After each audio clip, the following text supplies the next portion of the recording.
তোমাকে নিয়ে থাকতে চাই সারা জীবন, তোমাকে নিয়ে বাঁচতে চাই আজীবন। আমি দেখি নাই পাহাড় সমুদ্র দেখেছি, তোমার মুখের হাসি অপরূপ সৌন্দর্য। দেখেছি আকাশের চাঁদ তারা, কিন্তু প্রেমে পড়েছি তোমার চোখের মায়ায়। আসসালামু আলাইকুম, মেঘলাস ওয়ার্ল্ডে সবাইকে স্বাগতম করছি। আমি মেঘ, ঢাকা থেকে বলছি। কাছে এবং দূরে, দেশ এবং দেশের বাইরে যে যেখান থেকে আমার ভিডিওটি দেখছেন, আশা করছি সবাই আল্লাহর রহমতে খুব ভালো আছেন। আমরাও আলহামদুলিল্লাহ খুব ভালো আছি। তো সবসময়ের মতো কিন্তু আজকেও আরেকটা ভিডিও নিয়ে চলে আসলাম। আশা করছি প্রতিদিনের মতো আজকের ভিডিওটা আমার আপু ভাইয়া আঙ্কেল আন্টিদের কাছে খুব ভালো লাগবে। তো যাই হোক, ভিডিওটা শুরুতে যে কথাগুলো বললাম কার কাছে কেমন লেগেছে অবশ্যই কিন্তু জানাবেন। তো এদিকে কিন্তু সকালবেলা ঘুম থেকে উঠে কোনো ভিডিও করিনি, একেবারে দুপুরের ভিডিওটা দিয়ে শুরু করেছিলাম। দুপুরে রান্না করতে আসছি, তখন একটু ভিডিও করছিলাম, কাটাকুটি করে নিচ্ছিলাম। আর ভিডিওটা দেখতে দেখতে যারা এই পর্যন্ত চলে এসেছেন, এখনো পর্যন্ত একটা লাইক করতে ভুলে গিয়েছেন, তারা প্লিজ একটা লাইক করে আমার ভিডিওটা কন্টিনিউ করুন। আর যারা অলরেডি কাজটি করে ফেলেছেন তাদেরকে অসংখ্য ধন্যবাদ। আর যারা প্রথম আজকে আমার চ্যানেলটি ভিজিট করছেন, আমার ভিডিও বা কথা কাজে যদি কোনো অংশ আপনার কাছে ভালো লেগে যায়, আপনি চাইলে আমার চ্যানেলটাকে সাবস্ক্রাইব করে নিতে পারেন। আর পাশে থাকা বেল আইকনটা প্রেস করে দিতে পারেন, এতে করে আমি যখনই ভিডিও ছাড়বো আপনার কাছে নোটিফিকেশন পৌঁছে যাবে। আর আপনি যদি চান আপনার সময় এবং সুযোগ মতো ভিডিওটা দেখে নিতে পারবেন। তো যাই হোক, কথা বলতে বলতে কিন্তু পেঁয়াজ কেটে নিচ্ছিলাম। এদিকে আলু কেটেছি আর একটু পেঁয়াজ কেটে নিলাম। তো রান্না করব এই জন্য কাটাকুটি করে নিচ্ছিলাম। আর এই যে একটা টমেটো নিয়ে আসছিলাম, টমেটোটাকেও কিন্তু সুন্দর করে ছোট ছোট করে কেটে নিচ্ছিলাম।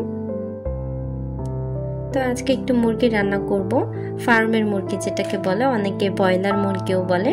তো মুরগিটা আজকে একটু অন্যরকম করে রান্না করব, সবসময় একভাবে খেতে খেতে ভালো লাগে না, তাই ভাবলাম আজকে একটু টমেটো দিই, ভালো লাগবে খেতে। তো আমাদের বাসায় দেখা যায় মুরগিটা বেশি খাওয়া হয়, তো এই কারণে আজকে একটু অন্যরকম করে রান্না করছিলাম। তো রান্নার আগে যে কাটাকুটি করে নেওয়াটা কিন্তু অনেক কষ্টের কাজ, মানে আমার কাছে খুব ঝামেলা মনে হয়। রান্না করতে কিন্তু সময় লাগে না, কাটাকুটি করতেই টাইম লাগে। তো যাই হোক, এদিকে কিন্তু আমার কাটাকুটি করা শেষ। আর এই যে তেলের যে জগটা, এটাতে কিন্তু তেল রেখেছিলাম। তারপরে এই যে এদিকে রান্নাও বসিয়ে দিয়েছি, মানে তেল দিয়েছি কড়াইতে গরম হওয়ার জন্য। আর এদিকে যে মুরগিটাকে ভেজে নিচ্ছিলাম, আর এদিকে মুরগিটাকে হলুদ মরিচ আর লবণ দিয়ে মাখিয়ে নিচ্ছিলাম। তো বললাম তো আজকে একটু অন্যরকম করে রান্না করব, আজকে মুরগিটাকে আগে ভেজে নিব। তো অনেক দিন হয়েছে এভাবে করে ভেজে রান্না করা হয় না, তো ভাবলাম আজকে একটু ভেজে রান্না করে নেই। এই কারণে কিন্তু আমি আগে হলুদের গুঁড়া, মরিচের গুঁড়া আর একটু লবণ দিয়েছিলাম, এছাড়া কিছু দেইনি, এগুলো দিয়ে মেখে নিচ্ছিলাম। তারপরে এই যে সবসময় আমার আম্মুকে দেখতাম যে রান্নার কোনো কিছু যদি ভাজার হতো তাহলে কিন্তু সে তেলের মধ্যে একটু লবণ ছিটা দিত, তো এতে করে নাকি কড়াইতে লাগে না। তো আমিও কিন্তু এটা মাঝে মাঝে করি, সবসময় যে করি তা কিন্তু না, যখন মনে থাকে তখনই করি, মনে না থাকলে করি না। তো কাল আবার মনে ছিল, এই কারণে করেছিলাম। তো যাই হোক, এই যে সুন্দর করে কিন্তু মুরগিগুলো ভাজা হয়ে গিয়েছে, একদম সুন্দর হয়েছে, লেগে যায়নি। তো আমি কিন্তু ভেজে নেওয়ার পরে যে তুলে নিচ্ছিলাম। আর এই যে মুরগি ভাজতে ভাজতে কিন্তু আপনাদের ভাইয়া কল দিয়েছিল যে একটু তাড়াতাড়ি করে বের হও। তো তার কথাই কিন্তু তাড়াতাড়ি করে বের হতে হয়েছে। আর আমি একদম ঝটপট করে রেডি হয়ে বের হয়ে গিয়েছিলাম। জাস্ট ওইটুকুই মুরগিটা শুধু ভেজেছিলাম, এছাড়া কিছু করিনি। মুরগিটা ভেজে ওভাবেই রেখে এসেছি, ঢাকনা দিয়ে ঢেকে এসেছি। আর জানালার যে গ্লাস সেটা বন্ধ করে দিয়েছি, কারণ বিড়াল আসে অনেক বেশি। তো এখন কিন্তু সে আমার জিনিসেও ভাগ বসায়, আমার গ্লাসটা সে পড়েছে, তারটা ভেঙে ফেলেছে। আমি কেন যেন রোদে তাকাতেই পারি না, বাইরে বের হলে আমার খুব কষ্ট হয়। তারপরে এই যে মামে কিন্তু রিক্সায় উঠে পড়েছিলাম, আর সে কিন্তু বারবার কল দিচ্ছিল যে কত দূর আছো, এখনো আসছো না কেন। তো কথা বলতে বলতেই দেখলাম স্বপ্নার সামনে দাঁড়িয়েছিল, তারপর রিক্সায় উঠে চলে আসলাম। আর আমাদের সাথে ওর একটা ছোট ভাই ছিল, তো ছোট ভাইও যাচ্ছিল আমাদের সাথে। আর এই যে আকাশের মেঘগুলো যে এত সুন্দর লাগছিল, আর গাছের ফাঁকা দিয়ে দেখতে তো আরো বেশি ভালো লাগছিল আমার কাছে। তো এই কারণে আমি একটু ক্যাপচার করে নিয়েছিলাম। আমি জানি না আমার কোন আপুদের ভালো লাগবে ভিডিওটুকু, আমার কাছে কিন্তু বেশ ভালো লেগেছে। তো এই কারণে আমি ভিডিওটা স্কিপ করিনি, অ্যাড করে দিয়েছিলাম। আকাশের মেঘগুলো মনে হচ্ছিল একদম গায়ের উপর ঢেলে পড়বে। তো আজকে বেসিক্যালি যাচ্ছিলাম একটু ব্যাংকে, কাজ ছিল। তো এটা তো অনেকেই চিনেন, সূচনার সামনে অপোজিটে যে ইসলামী ব্যাংক, এটাতে আসছিলাম। তো ওখানে একটা নতুন অ্যাকাউন্ট খোলার জন্য। আমার নামে কোনো অ্যাকাউন্ট নেই, সবচাইতে বড় কথা, এত বড় হয়ে গিয়েছি আমার কিন্তু এখনো কোনো অ্যাকাউন্ট নেই। আমার হাজব্যান্ডের নামে আছে, তো আমার নামে ছিল না। তো সে কিন্তু সেটাই করার জন্য নিয়ে আসছিল।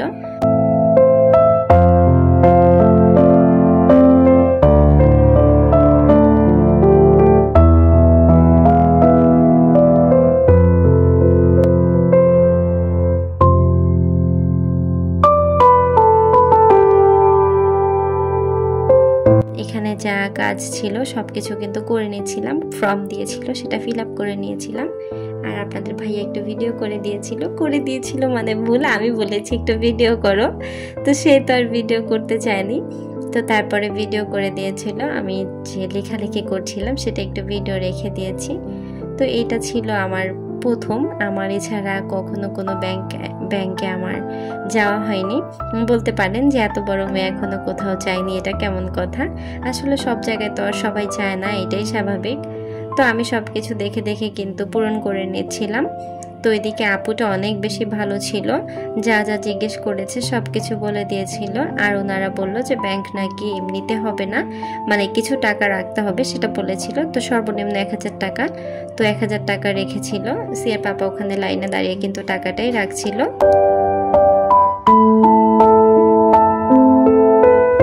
তো ওখান থেকে যে কার্ড, ক্রেডিট কার্ড বা ডেবিট কার্ড যেটাই দিবে, তো কার্ড দেওয়ার কথা ছিল। আর নোটবুক যে দেয় ওদের, ওইটা কিন্তু আমাকে দেওয়া হয়নি।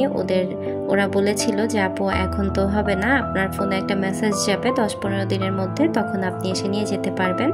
আর এখন যে কার্ডটা পাবেন সেটাতে আপনার নাম খোদাই করা থাকবে না, আপনি চাইলে সেটা নিতে পারেন। তো আমি আবার বললাম যে আমার এত প্যারা নাই, আমি কিছুদিন পরেই নিব, সমস্যা নেই, তবে আমার নামটা চাই কার্ডের উপরে যেন নামটা থাকে আমার।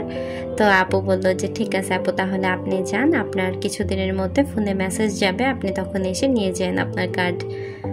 তারপর কিন্তু আবার চলে এসেছিলাম বাসায়। এসে ওই যে বললাম রান্না করিনি, অর্ধেক করে গিয়েছি। তারপর এসে কিন্তু আবার এই যে রান্না করছিলাম।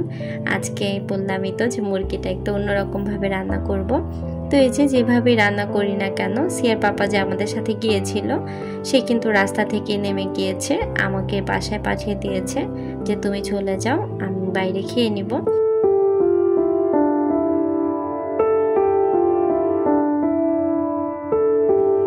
তো আমাদের সাথে যে ছোট ভাইটা ছিল ওকে নিয়ে সিয়ার পাপা বাইরে লাঞ্চ করে নিয়েছে। লাঞ্চ বলতে ভুল, অনেক লেট হয়ে গিয়েছিল। সবাই তো জানেন ব্যাংকে গেলে আর হসপিটালে গেলে এই দুইটা জায়গায় টাইম লাগবে, মাস্ট ইম্পর্টেন্ট। এখানে টাইম হাতে করে নিয়ে যেতে হয়, টাইম ছাড়া কোনো কিছু হয় না। এখান থেকে এখানে পাঠাবে, এখান থেকে এখানে পাঠাবে, অনেক বেশি প্যারা খেতে হয় এই সমস্ত জায়গাগুলোতে। তো যাই হোক, আমি কিন্তু অবশেষে 4:30 বাজে বাসায় এসেছি। বাসায় এসে কিন্তু এই যে রান্না বান্না করে নিয়েছিলাম, রান্না করার পরে কিন্তু খাবার খেয়েছি। এমন ক্ষুধা লাগতেছিল, পেটের মধ্যে মনে হচ্ছে ইঁদুর দৌড়াচ্ছে, কারণ দুপুরবেলা রান্না করতে আসছি, তখন ফোন করেছে, চলে গিয়েছিলাম। তারপর আবার এসে রান্না করা, এটা কিন্তু আমার যে আপুরা এই সিচুয়েশনগুলোতে পড়ছেন, যাদের বাচ্চা আছে তাদের ক্ষেত্রে এটা হয় যে অর্ধেক রান্না করে বাবুকে স্কুল থেকে আনতে হয়, আবার আনার পরে রান্না করতে হয়। তো আমার আপুদের ওই প্রবলেমটা আজকে আমি ফেস করলাম। ভাই অনেক প্যারা লাগতেছিল বাইরে থেকে এসে আবার রান্না করা, আবার রান্নাটা যে করব না তা কিন্তু হচ্ছিল না, কারণ খেতে হবে, না খেলে তো আর চলবে না, আর পেটের জন্য তো রান্নাটা আগে করতে হবে। তারপর রান্নাটা করে নিয়েছিলাম কথা বলতে বলতে। তো এখানে কিন্তু আমি সব ধরনের মশলা দিয়ে দিয়েছিলাম, হলুদ মরিচের গুঁড়া দিয়েছিলাম, ধনিয়ার গুঁড়া, জিরার গুঁড়া, আর হচ্ছে ওই কি বলে ওইটাকে, গরম মশলার গুঁড়া, সব কিছু দিয়েছিলাম। তারপর শেষে কিন্তু আদা রসুনটা দিয়েছিলাম, আর ওই যে টমেটো কেটে রেখেছিলাম যে সেটাও কিন্তু দিয়ে দিলাম। তো যারা আমার চ্যানেলটার সাথে আছেন এখনো পর্যন্ত, অনেকে তো জানেন, অনেকে হয়তো আমার পোস্ট দেখেছেন। আলহামদুলিল্লাহ আমার চ্যানেলটা মনিটাইজেশন অন হয়েছে। আমার সকল প্রিয় আপু ভাইয়া আঙ্কেল আন্টি, তোমাদের কাছে হাজার হাজার ভালোবাসা জ্ঞাপন করছি। আমি তোমাদেরকে ছাড়া কখনো আমি এখানে আসতে পারতাম না। আর কিছু কিছু মানুষ আছে যাদের কথা না বললেই না, তারা যদি না থাকতো আমি যে কী করতাম আমি নিজেও জানি না।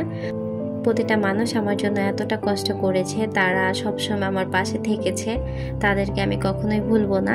তোমরা সবাই অনেক বেশি ভালো, আমি তোমাদের সবাইকে খুব বেশি ভালোবাসি। তো এই যে কথা বলতে বলতে কিন্তু আমার রান্না হয়ে গেল। আমার আপুদেরকে বলছি, আপুরা তোমরা যারা ভিডিও দেখো প্লিজ স্কিপ করো না, ভিডিওটাকে রিকোয়েস্ট করে বলছি। আরেকটা কথা বলে, আমার একটা আপু বলেছিল গাছের ফাঁকা থেকে ভাতের ভিডিওটা ভালো লাগছিল। তো আপু ভিডিওটা কিন্তু আজকেও তোমার জন্য করেছিলাম। ভিডিওটা করার সময় আমার তোমার কথা মনে পড়েছিল যে আপু বলেছে, আপুর এই ভিডিওটুকু ভালো লেগেছে।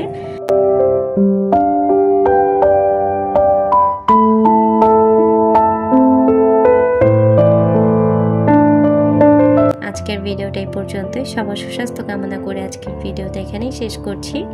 সবাই ভালো থাকবেন, সুস্থ থাকবেন। আল্লাহ হাফেজ, আসসালামু আলাইকুম।